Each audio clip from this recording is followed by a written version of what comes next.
Nightly recap, October 14th, 2025, 8:30 p.m. Eastern. The Schumann resonance charts tonight show a steady but curious rhythm. Tomsk is active again after a brief data freeze earlier in the week. Across October 13th to 14, we've seen mild to moderate bands of activity primarily in the 7.814 Hz zone, with brief flares reaching into the higher harmonics near 20 Hz. The amplitude data indicates subtle but consistent energy pulses. Nothing chaotic, but enough to keep the planetary field humming at an alert level. The black vertical bands seen earlier remain visible, marking temporary data dropouts rather than energetic timeline jumps. These are interruptions in recording, not necessarily energetic anomalies.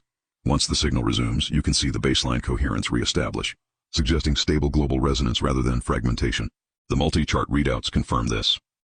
Amplitude graphs show moderate peaks around the early hours of the 14th, tapering through the afternoon. Frequency lines stayed clustered near fundamental and harmonic layers, showing that Earth's field was consistent and slightly stimulated. Quality factor Q rose briefly midday, a sign of enhanced resonance sharpness, then leveled off, pointing toward integration rather than overload. As of this evening, Kumiana's data feed is still offline for part of the cycle, so Tomsk remains the main global reference. The lack of Kumiana's visual data creates a temporary blind spot over Europe, but the surrounding magnetometer and solar readings suggest no major solar storm interference, just natural system variance.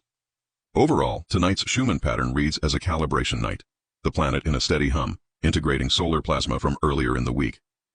People sensitive to frequency may feel slight head pressure, vivid dreams, or sudden waves of clarity followed by calm.